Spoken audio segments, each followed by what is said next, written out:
প্রতিদিন সকালে সে উঠত স্বপ্ন নিয়ে। তারপর একদিন একটা ভুল সিদ্ধান্ত। মাদক প্রথমে আসে বন্ধুর মতো, তারপর হয়ে যায় কারাগার। বাংলাদেশে প্রতি বছর লক্ষাধিক তরুণ এ ফাঁদে পড়ছে। পরিবার ভাঙে, স্বপ্ন মরে, জীবন থামে।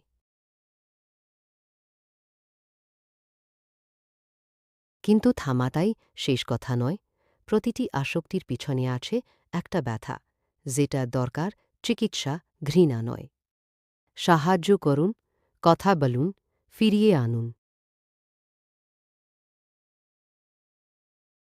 কারণ ফেরার পথ এখনো খোলা আছে।